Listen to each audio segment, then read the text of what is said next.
രണ്ടമാനുഷികർ, മനുഷ്യരൂപത്തിലുള്ള രണ്ടമാനുഷിക ശക്തികൾ തമ്മിൽ ഏറ്റുമുട്ടിയാൽ എങ്ങനെ ഇരിക്കും? അത് കാണാൻ ദേവതകളും അവരെ പിന്തിരിപ്പിക്കുവാനായിട്ട് ദിവ്യമായിട്ടുള്ള ശക്തികളും എത്തും. ഏകദേശം അതായിരുന്നു ഭീഷ്മരുടെയും പരശുരാമൻ്റെയും ഏറ്റുമുട്ടൽ. പരശുരാമൻ എന്ന ഈ സീരീസിൻ്റെ ഈ ഫിനാലെ എപ്പിസോഡിൽ ഈ ഒരു സംഭവം പറയാതിരിക്കാൻ പറ്റത്തില്ല. കാരണം അത്രയും ഇമ്പോർട്ടൻസ് ഉള്ള ഒന്നാണ്. അതോടൊപ്പം തന്നെ ഈ ഒരു എപ്പിസോഡിൽ നമ്മൾ കുറച്ചധികം അഡീഷണൽ ആയിട്ടുള്ള കുറച്ച് കാര്യങ്ങളും കൂടെ പറയുന്നുണ്ട് പരശുരാമസ്വാമിയെക്കുറിച്ച്. അപ്പോൾ നമുക്ക് നോക്കാം പരശുരാമൻ എന്ന ഈ സീരീസിൻ്റെ ഈ ഫിനാലെ എപ്പിസോഡിൽ. നമസ്കാരം, ഞാൻ വൈശാഖ്. ടെലിസ്കോപ്പിലേക്ക് സ്വാഗതം.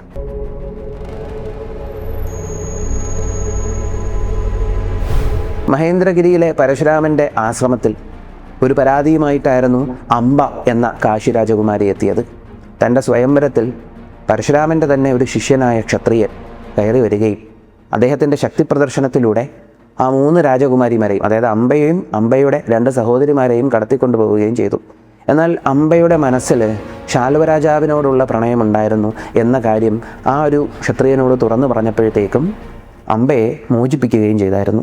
എന്നാൽ അവിടെ നിന്ന് സന്തോഷത്തോടു കൂടി ശാൽവൻ്റെ അടുത്തേക്ക് പോയ അംബയെ ശാൽവൻ സ്വീകരിച്ചില്ല. ഇത്രയും പറഞ്ഞതിന് ശേഷം അംബ പരശുരാമനോട് പറഞ്ഞു, ഞാൻ ആശ്രയത്തിനായിട്ടാണ് അവിടെ നിൻ്റെ മുന്നിൽ വന്നേക്കുന്നത്, മറ്റാരിൽ നിന്നും എനിക്ക് ആശ്രയം ലഭിക്കുന്നില്ല, എനിക്ക് നീതി നേടിത്തന്നാലും എന്ന് പറഞ്ഞു. അപ്പോൾ പരശുരാമൻ പറഞ്ഞു, ആരാണ് അവിടെ നിൻ്റെ ഈ ദുഃഖത്തിന് കാരണമായത്? എന്തുകൊണ്ടാണ് ശാൽവൻ അവിടെ നിന്നെ സ്വീകരിക്കാതിരുന്നത്?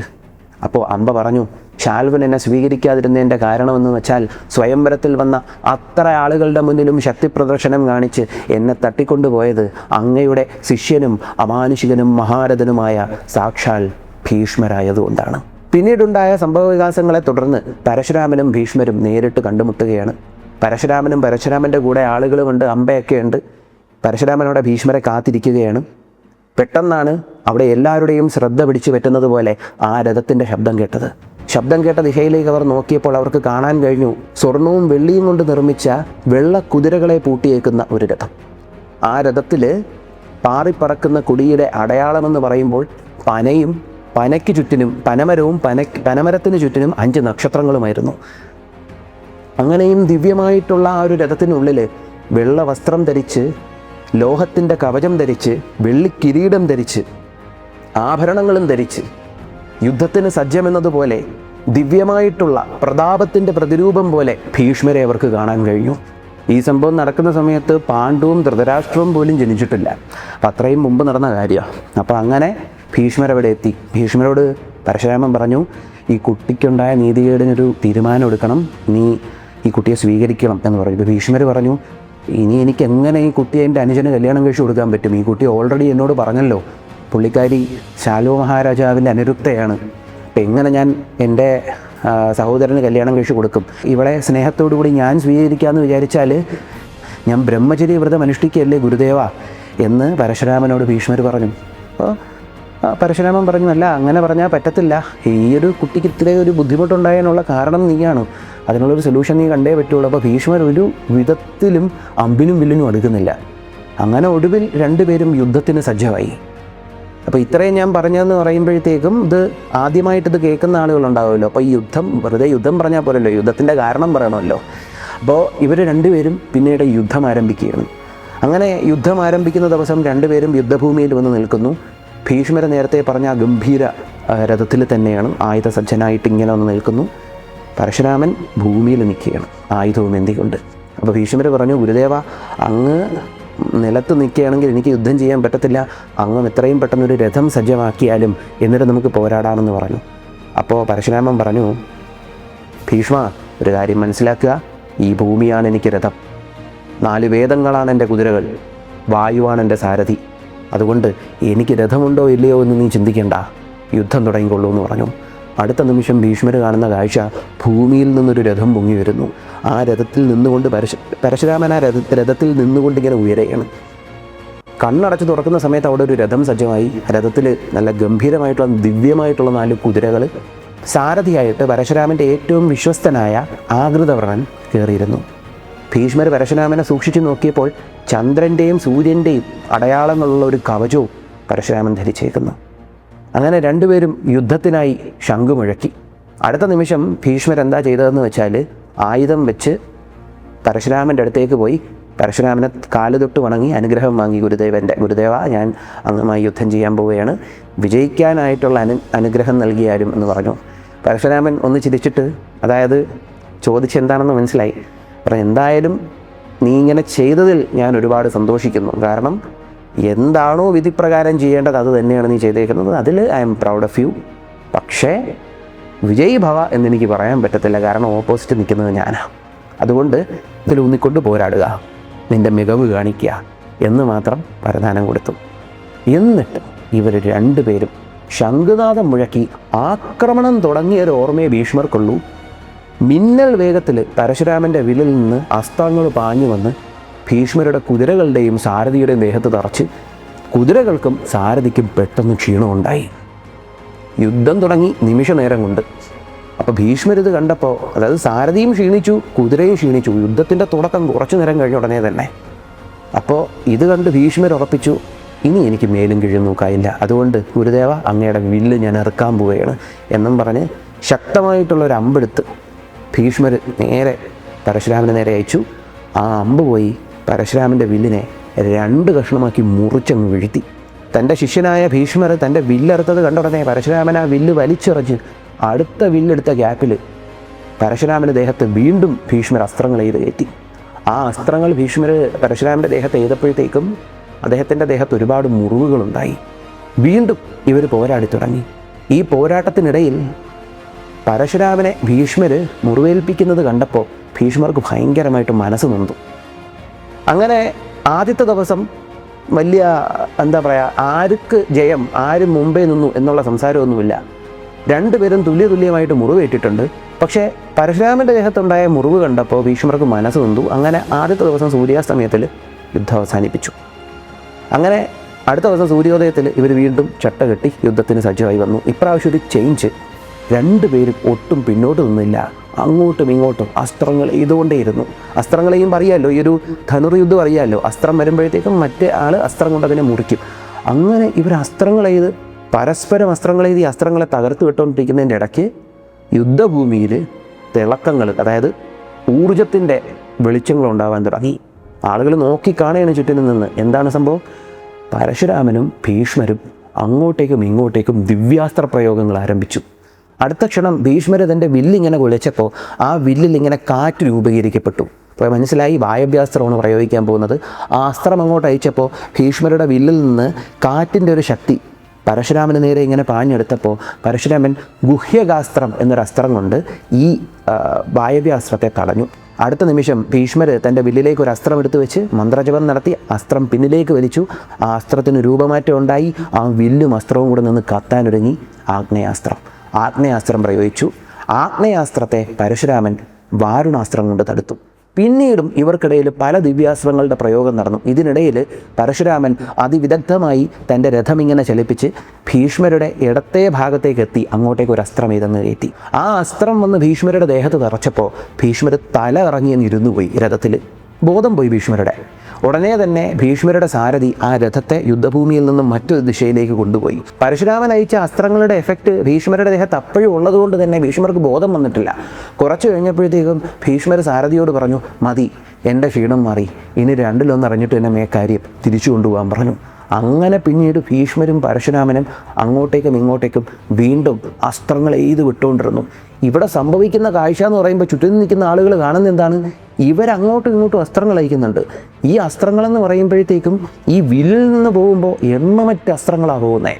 ഈ അസ്ത്രങ്ങളെല്ലാം ഇവരുടെ രണ്ടുപേരിൽ നിന്ന് പോരാടുന്നതിൻ്റെ നടുക്കായിട്ട് ഈ അസ്ത്രങ്ങൾ തകർന്നു വീഴുന്നുമുണ്ട്.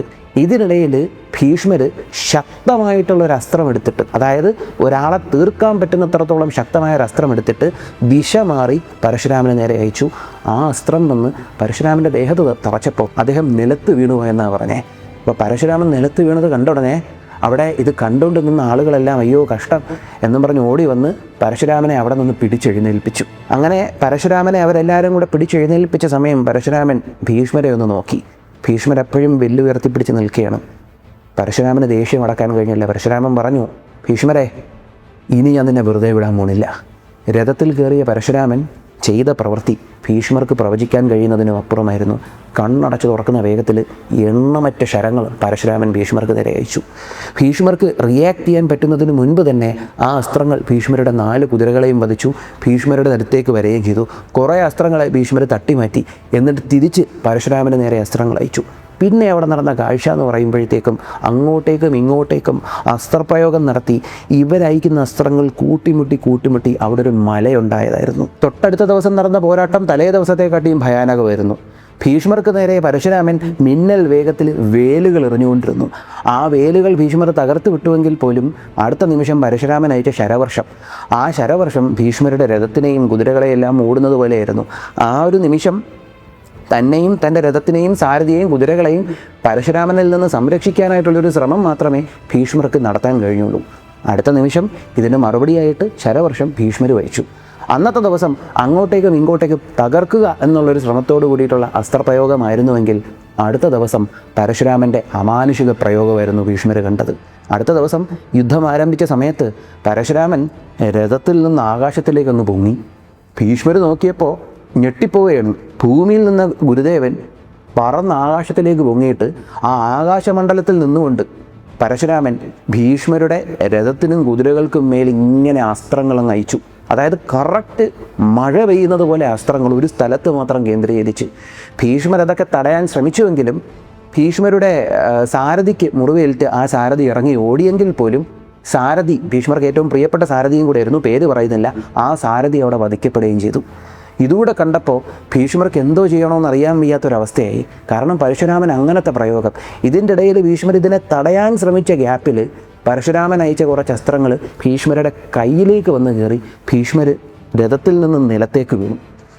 അപ്പം ഭീഷ്മർ രഥത്തിൽ നിന്ന് നിലത്തേക്ക് വീണപ്പോഴത്തേക്കും ഭീഷ്മരുടെ കൂടെ വന്ന കൗരവന്മാരും അതുപോലെ തന്നെ, കൗരവന്മാരെന്ന് പറയുമ്പോൾ കുരുവംശജരും അതുപോലെ തന്നെ ഭീഷ്മരുടെ കൂടെ വന്ന ബ്രാഹ്മണ ശ്രേഷ്ഠന്മാരും എല്ലാവരും ഭീഷ്മർ ഈ വീണത് കണ്ടിങ്ങനെ ഒന്ന് ഞെട്ടി. പരശുരാമൻ അപ്പോഴും ആകാശമണ്ഡലത്തിൽ ഇങ്ങനെ ഉയർന്നു നിൽക്കുകയാണ്. എന്നിട്ട് അവിടെ നിന്ന് ഗർജിക്കുക. ആ ഒരു യുദ്ധഭൂമി കിടിലം കൊള്ളിക്കുന്നത് പോലത്തെ ഒരു ഗർജനം. പരശുരാമൻ്റെ ഈ ഒരു പ്രകടനം ഭീഷ്മരിൽ നല്ലൊരു ആഘാതം സൃഷ്ടിച്ചു. ഭീഷ്മർ പതുക്കെ തൻ്റെ കണ്ണുകൾ ഉയർത്തി നോക്കിയപ്പോൾ ഭീഷ്മരുടെ ചുറ്റിനും സൂര്യതേജസ്സിന് സമാനമായിട്ടുള്ള 8 രൂപങ്ങൾ, അഷ്ടവസുക്കളാണ്. ഈ അഷ്ടവസുക്കളുടെ പുനർജന്മമാണ് ഈ ഭീഷ്മരെന്ന് പറയുന്നത് കേട്ടോ. അപ്പോൾ ഈ അഷ്ടവസുക്കളാണ്. ഈ അഷ്ടവസുക്കൾ ഭീഷ്മരെ ഇങ്ങനെ ഉയർത്തി ആകാശത്തിലേക്ക് ഇങ്ങനെ പൊക്കി. എന്നിട്ട് പറഞ്ഞു, പേടിക്കണ്ട, പോരാടിക്കൊള്ളൂ, നമ്മളൊപ്പം ഉണ്ട് എന്ന് പറഞ്ഞു. അങ്ങനെ അന്നത്തെ ദിവസം ഗംഭീരമായിട്ടുള്ളൊരു പോരാട്ടം വീണ്ടും ഇവർ തുടർന്നു. ഭീഷ്മർക്ക് നേരെ വീണ്ടും പരശുരാമൻ വേലുകളുടെ പ്രയോഗം നടത്തി. ആ വേലുകളെല്ലാം ഭീഷ്മർ തകർത്തു വിട്ടു. പക്ഷേ അന്നത്തെ ദിവസം യുദ്ധം അവസാനിച്ചപ്പോൾ ഭീഷ്മർക്ക് ഒരു കാര്യം മനസ്സിലായി. താൻ ഇന്നേ വരെ നേരിട്ട യുദ്ധങ്ങളിലേക്ക് വെച്ച് ഏറ്റവും ഭീകരമായിട്ടുള്ളൊരു യുദ്ധമാണിത്. ഇത് ഒരു രീതിക്ക് നടപടിയാവത്തില്ല എന്ന് ഭീഷ്മർക്ക് മനസ്സിലായി. കാരണം ഇതിനോടകം ഏകദേശം 20 ദിവസത്തിൽ കൂടുതൽ ഇവർ പോരാടി കഴിഞ്ഞു. അപ്പോൾ 20 ദിവസത്തിൽ കൂടുതൽ പോരാടി കഴിഞ്ഞു ഇവർ തമ്മിൽ. അപ്പോൾ ആ 20 ദിവസം കഴിഞ്ഞതിന് ശേഷമാണ് ഭീഷ്മർ ഇത് ചിന്തിക്കുന്നത്. ഇനി ഇതിങ്ങനെ വിട്ടുകൊണ്ട് പോയത് നടപടിയാവത്തില്ല, ഇപ്പോൾ എന്തോ ചെയ്യണമെന്ന് എനിക്ക് അറിയാൻ വയ്യ. അങ്ങനെ ഭീഷ്മർ പ്രാർത്ഥിച്ചിട്ട് അന്നത്തെ ദിവസം കിടന്നിട്ട് പറഞ്ഞു, ഈ യുദ്ധം ഞാൻ ജയിക്കുമെങ്കിൽ എനിക്കിന്ന് രാത്രി അതിൻ്റെ ഒരു സൈൻ കാണാൻ പറ്റണം, ദേവതകൾ എനിക്ക് വേണ്ട ഉപദേശം നൽകണം എന്ന് പ്രാർത്ഥിച്ചിട്ട് ഭീഷ്മർ കിടന്നുറങ്ങി. അന്നത്തെ ദിവസം ഭീഷ്മർ വീണ്ടും തന്നെ യുദ്ധഭൂമിയിൽ വന്ന് രക്ഷിച്ച ആ 8 ദിവ്യരൂപങ്ങളെ കാണുവാണ്, അഷ്ടവസുക്കൾ. ആ അഷ്ടവസുക്കൾ ഭീഷ്മരോട് പറഞ്ഞു, നീയും നമ്മളും തമ്മിൽ വ്യത്യാസമില്ല, നമ്മളുടെ പുനർജന്മം തന്നെയാണ് നീ. അതുകൊണ്ട് തന്നെ നിനക്ക് നിൻ്റെ പൂർവ്വജന്മത്തിൽ നീ അഷ്ടവസുക്കളിൽ ഒരാളായിരുന്നപ്പോൾ നിനക്കുണ്ടായിരുന്ന ജ്ഞാനം നിനക്കിപ്പോഴുമുണ്ട്. സമയമാകുമ്പോൾ നിനക്കാവശ്യമുള്ള ഒരസ്ത്രം, പ്രസ്വാപം എന്ന പേരുള്ള അസ്ത്രം, ആ അസ്ത്രത്തിൻ്റെ ജ്ഞാനം നിനക്കുണ്ടാവും. ആ അസ്ത്രത്തിൻ്റെ ജ്ഞാനം എത്തുന്ന സമയം തന്നെ നീ ആ അസ്ത്രം പ്രയോഗിക്കണം. ആ അസ്ത്രത്തിൻ്റെ എഫക്റ്റിൽ നിൻ്റെ ഗുരുദേവൻ ബോധം കിട്ടുകയും. യുദ്ധം ജയിച്ചു എന്ന് ഉറപ്പായതിനു ശേഷം ആ അസ്ത്രത്തിൻ്റെ എഫക്റ്റ് മാറാനായിട്ടുള്ളൊരു അസ്ത്രം ഏതാണെന്നും കൂടെ ഭീഷ്മർക്ക് പറഞ്ഞു കൊടുക്കുന്നുണ്ട്. ആ അസ്ത്രത്തിൻ്റെ എഫക്റ്റിൽ ഗുരുദേവനെ ഉണർത്താം എന്ന് പറഞ്ഞു. ഭീഷ്മർ അടുത്ത ദിവസം ഉറക്കത്തിൽ നിന്നയിച്ചപ്പോൾ ഈ കാര്യങ്ങളെല്ലാം മനസ്സിലുണ്ട്. അങ്ങനെ ഭീഷ്മർ വീണ്ടും പരശുരാമനുമായിട്ട് പോരാടി തുടങ്ങി. പോരാട്ടം ഇപ്രാവശ്യം അങ്ങ് കൊടുമ്പിരി കൊണ്ടു. കാരണം തുടക്കം മുതലേ ദിവ്യാസ്ത്ര പ്രയോഗം. അടുത്ത നിമിഷം കണ്ടു നിൽക്കുന്ന ദേവഗണങ്ങളും അതുപോലെ തന്നെ ചുറ്റിനും നിന്ന ആളുകളും എല്ലാം ഭയപ്പെടുത്തുന്നൊരു കാഴ്ച. ഇവർ രണ്ടുപേരും അവരുടെ വില്ലിങ്ങനെ പിറക്കോട്ട് വലിച്ചപ്പോൾ ജപിക്കുന്ന മന്ത്രങ്ങളും സെയിം. അങ്ങനെ ഒരേ മന്ത്രം ജപിച്ചുകൊണ്ട് ഇവർ ഈ വില്ലിങ്ങനെ പിറക്കോട്ട് വലിച്ച സമയത്ത് അവിടെ ഉഗ്രശക്തിയെ സൂചിപ്പിക്കുന്ന രീതിയിൽ ജ്വലിക്കുന്ന ഒരു അസ്ത്രം രൂപീകരിക്കപ്പെട്ടു. ആ അസ്ത്രം രൂപീകരിച്ചപ്പോൾ തന്നെ അന്തരീക്ഷത്തിൽ അതിൻ്റേതായിട്ടുള്ള ചേഞ്ചുകൾ അവർക്ക് കാണാൻ പറ്റി. ആ ചേഞ്ചുകൾ കണ്ടപ്പോൾ ഉണ്ടല്ലോ, ആ ചേഞ്ചുകൾ കണ്ട സമയത്ത് ആളുകൾക്ക് മനസ്സിലായി ഇവർ ഉപയോഗിക്കാൻ പോകുന്നത് ബ്രഹ്മാസ്ത്രമാണ്. അങ്ങനെ പരശുരാമനും ഭീഷ്മരും ബ്രഹ്മാസ്ത്രങ്ങളെ അയച്ചു. ഈ രണ്ട് ബ്രഹ്മാസ്ത്രങ്ങളും വന്ന് കൂട്ടിമുട്ടി അവിടെ ഉണ്ടായ ആ ഒരു എഫക്റ്റിൽ ചുറ്റിനുമുള്ള ആളുകൾ കണ്ടു പേടിച്ചുപോയി. ഭൂമി ഒലുങ്ങി. അവിടെ ദേവതകൾ ഇറങ്ങി വന്നു, ദേവഗണങ്ങൾ വന്നു, ഋഷിവര്യന്മാർ വന്നു. ഇവർ വന്ന് ഇവരെ പിന്തിരിപ്പിക്കാനായിട്ടുള്ള ശ്രമങ്ങൾ ആരംഭിച്ചു തുടങ്ങിയാണ്. കാരണം ഇനി അടുത്ത നിമിഷം എന്തും സംഭവിക്കും. ആ സമയത്ത് ഭീഷ്മരുടെ മനസ്സിൽ പ്രസ്വാപം എന്ന് പറയുന്ന ദിവ്യാസ്ത്രത്തിൻ്റെ മന്ത്രം ഓർമ്മ വന്നു. പൂർവ്വജന്മത്തിലെ ആ ഒരു നോളജ് ഓർമ്മ വന്നു. ഭീഷ്മർ ഒട്ടനെ തന്നെ പ്രസ്വാപത്തിൻ്റെ മന്ത്രം ആവാഹിച്ച് ആ അസ്ത്രം ഇങ്ങനെ വില്ലിലേക്ക് തൊടുത്തു. ഈ സമയം ദേവതകളെല്ലാവരും വന്ന് ഭീഷ്മരെ അതിൽ നിന്ന് പിന്തിരിപ്പിക്കാൻ ശ്രമിച്ചു. ഇതേ സമയം പരശുരാമൻ്റെ അടുത്തും ദേവതകൾ പോവുകയാണ് പിന്തിരിപ്പിക്കാനായിട്ട് യുദ്ധത്തിൽ നിന്ന്. ദേവതകളെന്ന് പറയുമ്പോൾ ദേവതകളും ഋഷിമാരും അവരൊക്കെ വരുന്നുണ്ട് അവിടെ ഇവരെ രണ്ടുപേരെ യുദ്ധത്തിൽ നിന്ന് പിന്തിരിപ്പിക്കാനായിട്ട്. നാരദമുനി വന്ന് ഭീഷ്മരോട് കാര്യങ്ങൾ പറയും. പ്രയോഗിക്കരുത്, ശരിയായിട്ടുള്ള കാര്യമല്ല, ഇത് മാറ്റെന്ന് പറഞ്ഞ് ഉടനെ ഭീഷ്മർ ഇവരെല്ലാവരും വന്നിങ്ങനെ പറയുന്നത് കേട്ടുടനെ തന്നെ, നാരദമുനിയും വന്ന് പറഞ്ഞത് കേട്ടുടനെ തന്നെ ഭീഷ്മർ തൻ്റെ വില്ലിൽ നിന്ന് പ്രസ്വാപത്തിനെ തിരിച്ചാവാഹിച്ചു. എന്നിട്ട് അവിടെ വീണ്ടും ബ്രഹ്മാസ്ത്രത്തെ ആവാഹിച്ചു. വീണ്ടും ബ്രഹ്മാസ്ത്രത്തെ ഭീഷ്മർ ആവാഹിച്ച സമയത്ത് ബ്രഹ്മാസ്ത്രത്തെ തടുക്കാനായിട്ട് ഉറപ്പായിട്ടും പരശുരാമന് അവിടെ ശക്തി കൂടിയ ഒരു ദിവ്യാസ്ത്രം ആവാഹിച്ചിട്ടുണ്ടാവണം. പക്ഷേ രണ്ടുപേരും അങ്ങോട്ടേക്കും ഇങ്ങോട്ടേക്കും അയക്കുന്നില്ല. കാരണം ദേവതകളും ദേവഗണങ്ങളും ഋഷിവര്യന്മാരും ഒക്കെ വന്ന് ഇവരെ രണ്ടുപേരെ അതിൽ നിന്ന് പിന്തിരിപ്പിക്കുകയാണ്. ഈ സമയത്ത് ഭഗവാൻ പരശുരാമൻ്റെ അടുത്ത് പരശുരാമൻ്റെ അച്ഛനായ ജമദഗ്നി മഹർഷിയും ജമദഗ്നി മഹർഷിയുടെ പിതാവും എത്തി. അതായത് അച്ഛനും അച്ഛൻ്റെ അച്ഛനും എത്തി. എന്നിട്ട് പറഞ്ഞു, പരശുരാമ, ഭീഷ്മരുമായിട്ടുള്ള ഈ പോരാട്ടം നിർത്തുക. പണ്ടും പറഞ്ഞിട്ടുണ്ട്, ക്ഷത്രിയ കർമ്മം, ഈ ഒരു യുദ്ധമെന്നൊക്കെ പറയുന്നത് അത് നീ ചെയ്യേണ്ട കാര്യമല്ല. ഇതിനു മുമ്പ് നീ ചെയ്തിട്ടുള്ളപ്പം നേരത്തെ യുദ്ധം ചെയ്ത് പ്രായശ്ചിത്തം എത്രയോ വർഷം പോയി തപസ്സിരുന്ന കാര്യങ്ങളൊക്കെ പരശുരാമനോട് പറയുവാണ്. അതുകൊണ്ട് ഈ യുദ്ധം അവസാനിപ്പിക്കുക, യുദ്ധത്തിൽ നിന്ന് പിന്മാറി, നമ്മളിത് ചെയ്യേണ്ടതല്ല. അവിടെ ഭീഷ്മരെ പിന്തിരിപ്പിച്ചുകൊണ്ടിരിക്കുകയാണ്. ഭീഷ്മർ ഈ കാര്യങ്ങൾ കേട്ടുടനെ തന്നെ യുദ്ധത്തിൽ നിന്ന് പിന്തിരിയാൻ തയ്യാറായി. കാരണം ഗുരുവാണല്ലോ പരശുരാമൻ. എന്നിട്ട് പരശുരാമനോട് വീണ്ടും ഇവർ പറയുകയാണ്, ഭീഷ്മർ നിന്നാൽ വധ്യനാവത്തില്ല, ഭീഷ്മർ വധിക്കപ്പെടാനുള്ള സമയമായിട്ടില്ല, ഭീഷ്മർ വധിക്കപ്പെടും. അതിന് ഒരു പാണ്ഡവൻ ജനിക്കും. ആ പാണ്ഡവൻ ഇന്ദ്രസുധനായ പ്രജാപതിയായിരിക്കും, ഇന്ദ്രൻ്റെ പുത്രനായ പ്രജാപതിയായിരിക്കും. അതിപുരാതനനായിട്ടുള്ള കാലങ്ങൾക്ക് മുൻപേ ഉണ്ടായിരുന്ന നരമഹർഷിയുടെ പുനർജന്മമായ അവൻ 3 ലോകങ്ങളിലും സവ്യസാചി എന്ന പേരിൽ അറിയപ്പെടും. ആ സവ്യസാചിയുടെ അസ്ത്രം കൊണ്ട് ഭീഷ്മർ അന്തരിക്കും. ആ അസ്ത്രം കൊണ്ടേ ഭീഷ്മരെ തീർക്കാൻ പറ്റുള്ളൂ, അവനെക്കൊണ്ടേ ഭീഷ്മരെ വീഴ്ത്താൻ പറ്റത്തുള്ളൂ. ഇത് കാലം നിശ്ചയിച്ച കാര്യമാണ് എന്ന് ഇവരെല്ലാവരും വന്ന് പരശുരാമനോട് പറയും. അപ്പോൾ പരശുരാമന് കാര്യം മനസ്സിലാവും. അങ്ങനെ ഇവരുടെ യുദ്ധം അവസാനിക്കുന്നുണ്ട്. യുദ്ധം അവസാനിച്ച് പരശുരാമൻ്റെ മുന്നിൽ വന്ന് ഭീഷ്മർ കാല് തൊട്ട് വണങ്ങുന്നുണ്ട്. പരശുരാമൻ ഭീഷ്മരെ അനുഗ്രഹിക്കുന്നുമുണ്ട്. അപ്പോൾ ഇങ്ങനെ ഒരു സംഭവം ഉണ്ടായി. അപ്പോൾ ശരിക്കും ഭീഷ്മരുടെ അന്ത്യം എന്ന് പറയുന്നത് എഴുതി വയ്ക്കപ്പെട്ടിരുന്നത് പരശുരാമൻ്റെ കൈകൊണ്ട്, അർജുനൻ്റെ കൈകൊണ്ട് തീരുക എന്നുള്ളത് തന്നെയാണ്. പക്ഷേ അമ്പ നടത്തിയ ആ ഒരു തപസ്സിൻ്റെ ഫലമായിട്ടാണ് ഭീഷ്മരുടെ പതനത്തിന് കാരണമാകാനായിട്ടുള്ളൊരു വരദാനം മഹാദേവൻ അമ്പയ്ക്ക് കൊടുക്കുന്നത്. കഥ എല്ലാവർക്കും അറിയാം. അപ്പോൾ ഇതാണ് ഭീഷ്മ പരശുരാമ യുദ്ധം എന്ന് പറയുന്നത്. അങ്ങനെ കാലങ്ങൾക്ക് ശേഷം യാഗാദി കർമ്മങ്ങളും അതുപോലെ തന്നെ ശിഷ്യന്മാരെ പഠിപ്പിച്ചും മഹേന്ദ്രഗിരിയിൽ അവിടെ ഇങ്ങനെ കഴിഞ്ഞുകൂടി. അങ്ങനെ ഇരിക്കെ അവിടെ ഒരു ബ്രാഹ്മണ യുവാവെത്തി. ആ ബ്രാഹ്മണ യുവാവെത്തിയിട്ട് പരശുരാമനോട് പറഞ്ഞു, ഭഗവാനെ പരശുരാമ, ഞാൻ ഭൃഗുവിൻ്റെ ഗോത്രത്തിൽ പിറന്ന ഒരു ബ്രാഹ്മണനാണ്, എൻ്റെ പേരിതാണ്, ഞാൻ അങ്ങയുടെ ശിഷ്യത്വം സ്വീകരിക്കാൻ വന്നതാണ് എന്ന് പറഞ്ഞു. അപ്പോൾ ഭൃഗുവിൻ്റെ ഗോത്രമെന്ന് കേട്ടപ്പോൾ തന്നെ പരശുരാമന് സന്തോഷമായി. കാരണം പരശുരാമനും ഭൃഗുവിൻ്റെ ലീനിയേജിലുള്ള ആളാണ്. അപ്പോൾ ഒരേ കുലത്തിൽ പിറന്ന ആളാണല്ലോ, ഭാർഗവന്മാരാണല്ലോ എന്നുള്ള സന്തോഷത്തിൽ പരശുരാമൻ ആ ഒരു ബ്രാഹ്മണനെ കൂടെ കൂട്ടി ആ ബ്രാഹ്മണനെ പഠിപ്പിച്ചു. ബ്രാഹ്മണൻ ഓരോ കാര്യങ്ങൾ പഠിപ്പിച്ചു കൊടുത്തു. ആ ബ്രാഹ്മണൻ പരശുരാമൻ്റെ അടുത്ത് ഭയങ്കര ബഹുമാനത്തോടെയായിരുന്നു കഴിഞ്ഞിരുന്നത്. പരശുരാമൻ ഒരു ഗുരുവിനെ എങ്ങനെ ശുശ്രൂഷിക്കാൻ പറ്റുമോ ആ രീതിക്കൊക്കെ ശുശ്രൂഷിച്ച് ബ്രഹ്മാസ്ത്രത്തിൻ്റെ ജ്ഞാനം വരെ ആ ബ്രാഹ്മണൻ പരശുരാമനിൽ നിന്ന് കരസ്ഥമാക്കി. അങ്ങനെ ഇരിക്കെ ഒരു ദിവസം ഈ ബ്രാഹ്മണനും പരശുരാമനും കൂടെ ഇങ്ങനെ, ഈ ബ്രാഹ്മണ യുവാവും പരശുരാമനും കൂടെ ഇങ്ങനെ നടന്നു പൊയ്ക്കൊണ്ടിരുന്ന സമയം പരശുരാമന് ക്ഷീണം വന്നു, നീ ഒന്ന് ഉറങ്ങണമെന്ന് പറഞ്ഞു. ഉടനെ തന്നെ ആ ബ്രാഹ്മണ യുവാവ് പറഞ്ഞു, അതിനെന്താ ഗുരുദേവ, അങ്ങൻ്റെ മടിയിൽ തലവെച്ച് കിടന്നുറങ്ങിക്കോ എന്ന് പറഞ്ഞു. അങ്ങനെ ആ ഒരു യുവാവിൻ്റെ മടിയിൽ പരശുരാമൻ തലചായ്ച്ച് ഉറങ്ങി. ഈ ഉറങ്ങുന്ന സമയത്ത് ഈ യുവാവിൻ്റെ തുടയിലേക്ക് വലിയൊരു പുഴു വന്നിട്ട് ഈ യുവാവിൻ്റെ തുടയിലേക്ക് തുളച്ച് കയറി. പരശുരാമൻ കുറേ നേരം ഇങ്ങനെ ഉറങ്ങുക. അപ്പോൾ ഉറങ്ങി കുറച്ച് കഴിഞ്ഞപ്പോഴത്തേക്കും ദേഹത്തെന്തോ തട്ടുന്നു. നോക്കിയപ്പോൾ ചോര. ഇതെവിടെ നിന്നാ ചോര? പരശുരാമൻ ചാടി എണീച്ചപ്പോഴത്തേക്കും ഈ യുവാവിൻ്റെ തുടയുടെ അടുത്ത് നിന്ന് ഭയങ്കര നീളമുള്ളൊരു പുഴു. ഈ പുഴു ഈ ഒരു യുവാവിൻ്റെ തുടയെ ദംശിക്കുകയായിരുന്നു. അപ്പം ഇത് കണ്ടുടനെ പരശുരാമൻ ഈ പുഴുവിനെ ഇങ്ങനെ നോക്കിയ സമയം തന്നെ ആ പുഴു ഭസ്മമായിപ്പോയി. ഈ സമയം പരശുരാമൻ നീ ഇതെന്തായി കാണിച്ചെന്ന് ചോദിച്ചു. അപ്പോൾ ഉടനെ തന്നെ ഈ യുവാവ് പറഞ്ഞു, അല്ല ഗുരുദേവ, അങ്ങ് എൻ്റെ മടിയിൽ കിടന്ന് ഉറങ്ങയല്ലായിരുന്നോ, അപ്പോൾ അങ്ങേ ഉണർത്തണ്ടെന്നുള്ളതുകൊണ്ട് ഞാൻ മിണ്ടായിരുന്നു. ഇത് കേട്ടപ്പോൾ പരശുരാമന് സന്തോഷമല്ല വന്നത്, ദേഷ്യമാണ്, കണ്ണ് ജ്വലിച്ചു. ഒരു ബ്രാഹ്മണ യുവാവിന് ഒരിക്കലും ഇത് താങ്ങാൻ കഴിയത്തില്ല, സത്യം പറഞ്ഞ് ആരാ? പരശുരാമൻ്റെ ഈ ഒരു ചോദ്യവും കണ്ണിലെ ആ ഒരു തീക്ഷ്ണതയും കൂടെ കണ്ട ഈ യുവാവ് പേടിച്ചു പോയി. യുവാവ് എണീച്ചിട്ട് പരശുരാമനെ തൊഴിലിട്ട് പറഞ്ഞു, ഗുരുദേവ, ഞാൻ കള്ളം പറഞ്ഞതാണ്, ഞാൻ ബ്രാഹ്മണനല്ല, ക്ഷത്രിയനും ബ്രാഹ്മണനും കൂടെ ചേരുമ്പോൾ ഉണ്ടാകുന്ന സൂതകുലത്തിൽ പിറന്ന ഒരുവനാണ് ഞാൻ, എൻ്റെ പേര് കർണൻ എന്നാണ് എന്ന് അദ്ദേഹം പറഞ്ഞു. കർണനായിരുന്നു അത്.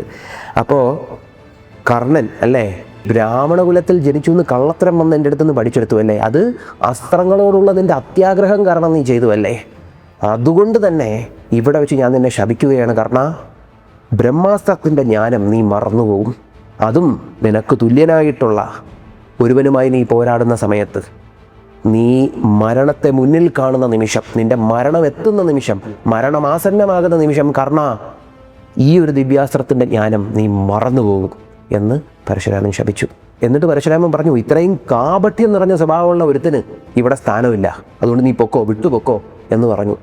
എന്നിട്ട് പരശുരാമൻ ഒരു കാര്യവും കൂടെ പറഞ്ഞു, ഈ ഭൂമിയിൽ നിനക്ക് തുല്യനായിട്ടുള്ളൊരു ക്ഷത്രിയൻ ഉണ്ടാകത്തില്ല, അത് ഞാൻ പറയുക, പക്ഷേ നീ ചെയ്തത് ശരിയല്ല, പോ എന്ന് പറഞ്ഞു.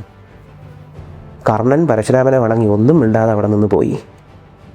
അപ്പോൾ ഇത് പരശുരാമൻ്റെ ഒരു ശിഷ്യൻ. ഇതുപോലെ പരശുരാമൻ ഒരുപാട് ശിഷ്യന്മാരുണ്ട് കേട്ടോ. അശ്വത്ഥാമാവിന് വരെ പരശുരാമൻ തന്ത്രത്തിൽ ദീക്ഷ കൊടുത്തിട്ടുണ്ട് എന്ന് ചില സ്ഥലങ്ങളിൽ പറയുന്നുണ്ട്. അതുപോലെ തന്നെ ഞാൻ നേരത്തെ പരശുരാമൻ ഒരു ശാക്തേയനാണെന്ന് പറഞ്ഞപ്പോഴത്തേക്കും ചില ആളുകൾക്ക് സംശയം തോന്നി, അതെങ്ങനെ ശക്തി ഉപാസകനാവും, ദേവി ഉപാസകനാവും, മഹാദേവൻ്റെ ഉപാസകനല്ലേ? മഹാദേവൻ്റെ ഉപാസകൻ എന്ന് പറയുന്നതിനെക്കാട്ടി മഹാദേവൻ്റെ ശിഷ്യൻ എന്ന് പറയുന്നതായിരിക്കും സത്യം, കുറച്ചുകൂടെ നല്ലത്. പരശുരാമൻ ശക്തിയുടെ ഉപാസകനാണ്, ദേവിയുടെ ഉപാസകനാണ്. അതിൻ്റെ ഏറ്റവും വലിയൊരു ഉദാഹരണമാണ് പരശുരാമ കൽപ്പസൂത്രം. ശ്രീവിദ്യ സമ്പ്രദായത്തിലെ, ശ്രീവിദ്യ സമ്പ്രദായം എന്ന് പറയുമ്പോൾ ദശമഹാവിദ്യകളിലെ ശ്രീ ലളിത മഹാത്രിപുരസുന്ദരിയുടെ ഉപാസനാ പദ്ധതിയായിട്ടുള്ള ശ്രീവിദ്യ സമ്പ്രദായത്തിലെ ഒരു ഒരു കോർ ടെക്സ്റ്റാണ്, ഒരു കോർ മാനുവലാണ് ഈ ഒരു പരശുരാമ കൽപ്പസൂത്രം എന്ന് സിമ്പിളായിട്ട് പറയാം നമുക്ക്. ശ്രീവിദ്യ ഉപാസനയെക്കുറിച്ച് ഭഗവാൻ ദത്താത്രേയനിൽ നിന്ന് പരശുരാമന് ലഭിച്ച ജ്ഞാനത്തെ പരശുരാമൻ ഓർഗനൈസ് ചെയ്തെടുത്തതാണ് പരശുരാമ കൽപ്പസൂത്രം.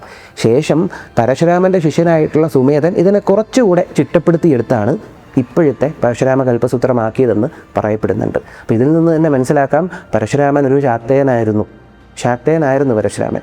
അതുപോലെ തന്നെ പരശുരാമനെക്കുറിച്ച് പറയുമ്പോൾ നമുക്ക് മറ്റൊരു കാര്യം കൂടെ പറയണം. നരസിംഹമൂർത്തിക്ക് വളരെ പ്രാധാന്യമുള്ളൊരു സ്ഥലമാണ് അഹോബിലം. ആന്ധ്രാപ്രദേശിലാണ് ഈ ഒരു അഹോബിലം വരുന്നത്.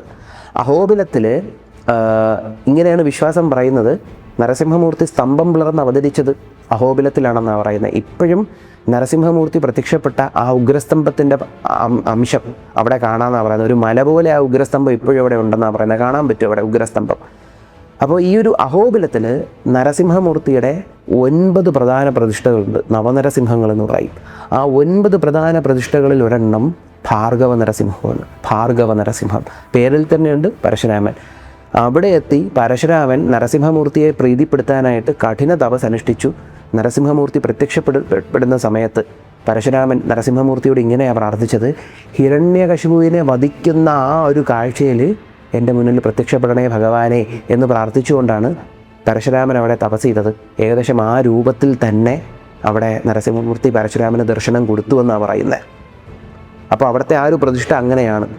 അപ്പോൾ പരശുരാമനെക്കുറിച്ച് പറയുമ്പോൾ ഈ ഒരു വിഷയവും കൂടെ നമുക്ക് പറഞ്ഞേ തീരുള്ളൂ. അപ്പോൾ ഇതാണ് പരശുരാമനെക്കുറിച്ചുള്ള ചില വിശേഷങ്ങളെന്ന് പറയുന്നത്. എനിക്കറിയാം ഈ ഒരു എപ്പിസോഡ് ഞാൻ ഇടാൻ കുറച്ച് വൈകിയിട്ടുണ്ട്. അതിൻ്റെ കാര്യമെന്ന് പറയുമ്പോൾ എനിക്ക് നല്ലൊരു പനി പിടിച്ചു. നല്ല പനിയെന്ന് വെച്ചാൽ നല്ല പനിയായിരുന്നു. നല്ല ക്ഷീണം ഉണ്ടായിരുന്നു. ഇപ്പോഴും ഞാൻ ഫുള്ളായിട്ട് റിക്കവർ ആയിട്ടില്ല. കുറച്ച് പേർക്കെങ്കിലും എൻ്റെ ശബ്ദത്തിലെ ആ ഒരു ഡിഫറൻസ് തിരിച്ചറിയാൻ പറ്റുന്നു എന്ന് വിശ്വസിക്കുന്നു. കാരണം എൻ്റെ അടുത്ത് വോയിസിന് സ്ട്രെയിൻ കൊടുക്കരുത്, കുറച്ച് റെസ്റ്റ് ചെയ്യാനാണ് പറഞ്ഞേക്കുന്നത്. ഇപ്പോഴും ആ ക്ഷീണം മാറിയിട്ടില്ല എനിക്ക്. പിന്നെ ഇത് നേരത്തെ ചെയ്യാമെന്ന് പറഞ്ഞുകൊണ്ട് ഞാനിപ്പോൾ ഇത് ചെയ്തിടുന്നു എന്ന് മാത്രം. അപ്പോൾ ഈ ഒരു സീരീസ്, ഈ ഒരു എപ്പിസോഡ് വെച്ച് നമ്മൾ ഈ ഒരു പരശുരാമൻ സീരീസ് വൈൻഡപ്പ് ചെയ്യുകയാണ്. അപ്പോൾ പരശുരാമനെക്കുറിച്ച് അറിയാൻ താല്പര്യമുള്ള ആളുകൾക്ക്, ഈ ഒരു സീരീസ് ഇഷ്ടപ്പെടുമെന്ന് നിങ്ങൾക്ക് ഉറപ്പുള്ള ആളുകളിലേക്ക് ഈ ഒരു സീരീസ് എത്തിച്ചു കൊടുക്കുക. അപ്പോൾ ഈ ഒരു വീഡിയോ നിങ്ങൾക്ക് ഇഷ്ടമായെന്ന് വിശ്വസിക്കുന്നു. അതോടൊപ്പം ഒരു കാര്യം കൂടെ ഓർമ്മിപ്പിക്കുന്നു. ഞാൻ എഴുതുന്ന ഭീമസേനൻ്റെ, വ്യാസമഹാഭാരതത്തിലെ ഭീമസേനൻ്റെ കഥ പറയുന്ന ഭീമായനം എന്നെൻ്റെ പുസ്തകം, ഞാനത് അതിൻ്റെ ഫൈനൽ സ്റ്റേജിലോട്ട് എഴുതി പൊയ്ക്കൊണ്ടിരിക്കുകയാണ്. അപ്പോൾ ആ ബുക്കിൻ്റെ പ്രീ ബുക്കിംഗ് ആരംഭിച്ചിട്ടുണ്ട്. ആ പ്രീ ബുക്കിങ്ങിനെ കുറിച്ചുള്ള വിവരങ്ങളും കാര്യങ്ങളും എല്ലാം ഞാൻ കമൻറ്റ് ബോക്സിൽ കൊടുത്തിട്ടുണ്ട്. അത് കയറി കാണുക. അതുപോലെ തന്നെ പ്രീ ബുക്ക് ചെയ്യാത്തവരുണ്ടെങ്കിൽ ഉറപ്പായിട്ടും പ്രീ ബുക്ക് ചെയ്യുക. അപ്പോൾ ഈ ഒരു വീഡിയോ നിങ്ങൾക്ക് ഇഷ്ടമായെന്ന് വിശ്വസിക്കുന്നു. നിങ്ങളുടെ അഭിപ്രായങ്ങൾ കമൻറ്റ് ചെയ്തേക്കുക. നമ്മുടെ ചാനലിലേക്ക് നിങ്ങൾ ആദ്യമായിട്ടാണ് വരുന്നതെങ്കിലും സബ്സ്ക്രൈബ് ചെയ്തേക്കുക. നമ്മുടെ ചാനലിലെ കണ്ടൻറ്റുകൾ നിങ്ങൾക്ക് ഇഷ്ടപ്പെടുന്നുണ്ടെങ്കിൽ നിങ്ങളുടെ ബന്ധുമിത്രാദികൾക്കും പറ്റുമെങ്കിൽ ശത്രുക്കൾക്കും അയച്ചു കൊടുക്കുക. മറ്റൊരു വീഡിയോയിൽ മറ്റൊരു കണ്ടൻറ്റുമായി കാണുന്നത് വരെ